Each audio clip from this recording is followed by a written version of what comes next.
Hello everybody. This year, TryHackMe again created their own advent calendar for this year's holiday season. It is once again aimed at beginners, but I guess everyone can learn a few things from it here and there.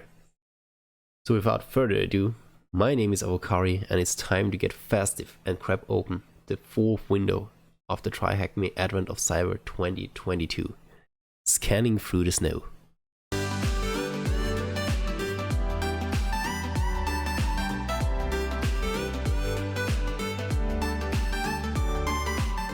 Okay, with the theme being scanning today, I guess we're gonna be using Nmap to do some reconnaissance on server. We have investigated yesterday, if you recollect, the GitHub repository for this gift shop, and we saw that QA .standardgift.shop is probably used for all the elves with admin privileges to add and delete gifts on the Santa website. So we have pulled this website down for maintenance, and Recon McGrath, once again, is now scanning the server to see how it has been compromised. And we're gonna help him with that, of course. So today we're gonna learn about scanning, the different scanning types and techniques we can use, and also some scanning tools. So I expect at least Nmap to be within those scanning tools. Let's see what else we can see here. So what is scanning? Scanning is a set of procedures. Sorry, that image just got a little bit disoriented, so I have to scroll. Scanning is a set of procedures for identifying live hosts, ports, and services to discover the operating system of the target, identify some vulnerabilities or threats in the network. Scans are automated and give an insight on what could be exploited. So with scanning, we reveal the attack surfaces for attackers, and it allows us to launch targeted attacks to the exploited system. We have two different types of scans. We have the passive scanning and the active scanning. Passive scanning is no direct interaction with the target device. So we do like packet capturing and have Wireshark, for instance, to analyze the tool and to analyze all these packages. That technique only provides some basic information like the operating system version, the network protocol, and some other stuff against the target. The active scanning, on the other hand, where we scan the active scanning, on the other hand, is a scan where we go through the individual endpoints of the IT network and we try to get more detailed information. So we send packets and queries directly to different ports, for instance, and see which ports are open. And this could be single endpoints, like one server, or the whole network of endpoints. So for network scanning, or for scanning techniques, we have multiple types. We have network scanning, where you go through the connection between hosts and computers. You discover and map the whole network. You draw out a big graph where you can see which computers have connections to which other computers, which open ports are there, which IP addresses, and which services are running. And you can also find out, for instance, the Apache version of a web server and look up if there are vulnerabilities known for said version. And then we have the port scanning. This is what we are doing most of the time at the beginning. We examine open ports in the network in order to find out what services could be running on a server. So we have three different categories. We have closed ports, when the host is not listening on a specific port. We have the open port. They accept a connection from a specific port actively. And then we have the filtered ports, which indicate that the port is open, but the host is not accepting any connections, or they have some certain criteria for it, like you need to be from a specific IP address. And then the third part of scanning techniques is vulnerability scanning. The most well-known tools for that are, for instance, Nessus and Accutenix. And the Nessus, for instance, is a paid tool. You buy it in order to use it for pen testing, and they scan over a network or a server and identify any known vulnerabilities and tell you the overall risk of this device being in your network. So let's start with the scanning tools, as we might need them for this task. The first one, Network Mapper or Nmap, is the most well-known, I would say, and most popular tool in order to do port scanning. We have already deployed our machine, and now we could use Nmap with tag SS and the IP address to find out which ports are open, and the scan is a little bit more stealthy. So you don't see that much on the server side of it, but you still find out, okay, for instance, on port 22, we have SSH. We have some Microsoft DS service running on 445. Then we could do a ping scan. The ping scan just scans the live host in the network without going any deeper and checking for ports or services. We just see does the host reply to pings. We can do an operating system scan with tag O. This allows us to scan the operating system running on the live host, returns the fingerprint of the operating system, and we can also detect services with tag SV. Another tool is Nito, a pretty cool open source tool actually. I've used it for the last 2 years or so, and this does a lot more than just scanning. So with Nito we can specify, for instance, a targeted port. We can look for subdomains, outdated servers, some debug messages which you could find. So let's see, in our case we scanned an IP address, port 80, so the web server. We can see the host name right here. It's running Apache 2.4.29. Is there anything else interesting with it? We found default Apache file, and we see that 4 items reported on the remote host are there. So not much information from that one, but we can see, for instance, the allowed HTTP methods. So now ELF recommend ran both the Nmap and the Nito tool against the QA server and found out the list of open ports and vulnerabilities. He saw that Samba is running on the device, so hackers could gain access through a not well protected Samba share and maybe read files. So he knows that the Bandit Yeti apt group got a few lists of admin usernames and a few passwords using OSINT. Yeah, remember our task from yesterday? We had Ubuntu and Standard 22. We found that in the OSINT task, and now they're trying to connect to it using the username and password. Okay, so now it's our turn. What is the name of the HTTP server running on the remote host? So I guess we're gonna copy our IP address, and then we're gonna start with, let's start with Nmap and go over Nito afterwards. So in our case, we want to first do some simple recon. So we do nmap tag ss on. Sorry for the typo.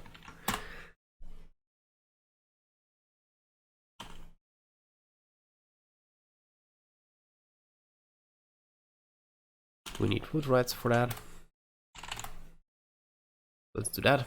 We're starting Nmap, and we're getting our results back. So we have SSH, and we have a HTTP server right here.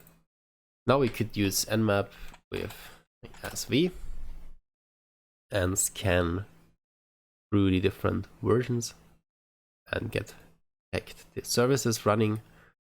This might take some time. So in the meantime, since we know we're dealing with a web server, oh, it came back. Okay, we have Apache HTTP with 2.4.29 version running. We have OpenSSH on a Ubuntu.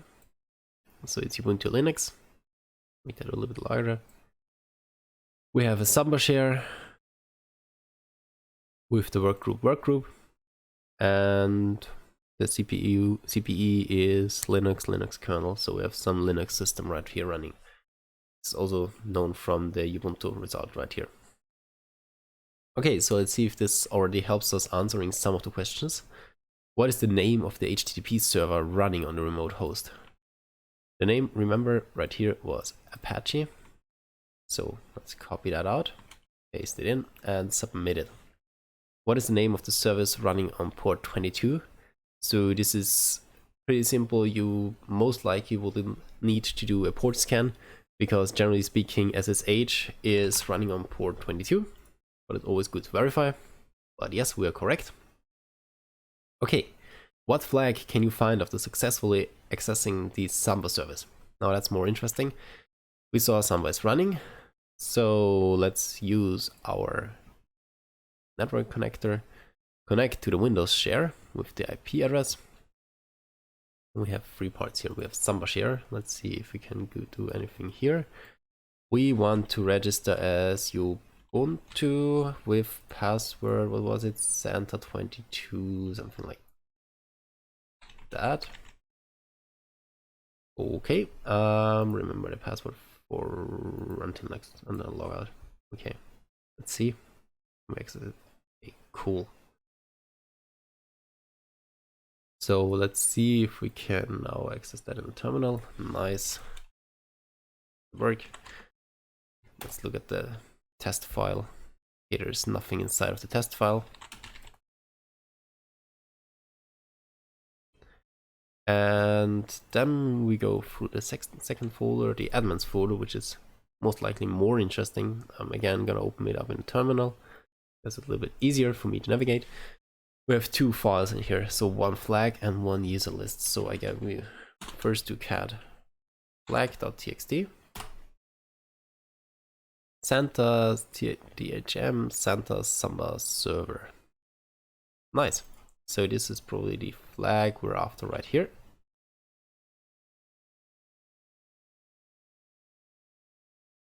Let's submit that. And now we want to know the password for the username SantaHR. So this is probably in the second file we can find right here, user list. So let's do that, cat user list.txt.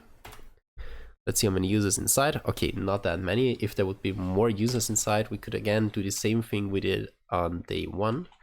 And we could use grep. And we know that we have the username of SantaHR. And we want to look through our user list.txt. And then we would just get this one result, SantaHR with password Santa25. Not that secure of a password, so type that in. And now just to show you how it would work, we can also use Nido to scan our host. So where was our IP address again? Up here. So we could do Nido, and in our case, again, we want to do the whole host, for instance, at the beginning, 10, 10, 12, 1, G. On the port 80, this is the standard port. Let's see, the server is Apache. Yeah, we found that out via nmap already. Anti-click checking X-frame is not present. Standard thing. CGI directories were found, so we could use all to check all possible directories. We have these allowed HTTP methods. And what else do we get? Do we get anything else interesting? Let's see, let's keep that running. And in the meantime, we could just quickly recap what we did. We first used nmap in order to get a quick look over the server. We found out that we have SSH running on port 22. We have HTTP running on port 80. And then we have a Samba share. So we could also now try, if we're interested, we could also try to access the server. So we could go SSH with Ubuntu, add that. Let's see if the password also works here, so it is Santa 2022. Okay, no, so the permission is denied. We cannot use the same password right here. Let's see if our new scan has already finished. No, it does not, but I guess we will not get many more messages other than maybe this one that icon readme is available. Oh yeah, since it's the same host, same IP, I guess we'll get exactly this result. And the end time was then 10 seconds later. So yeah, I hope I gave you a short introduction into scanning, into system discovery, find out what is running on a system.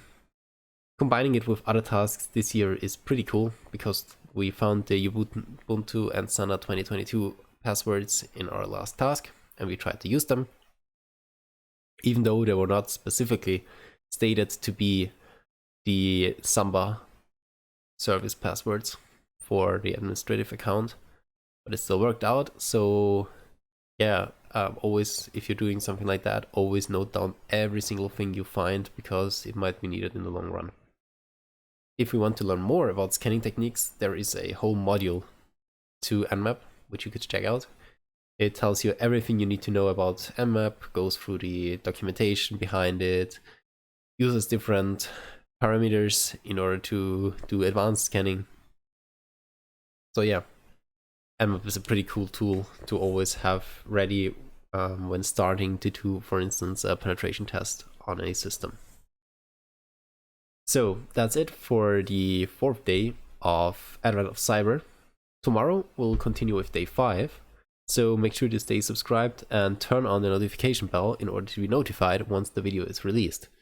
Other than that, I'm Avocari, and have fun hacking your way through the Advent of Cyber 2022. Take care.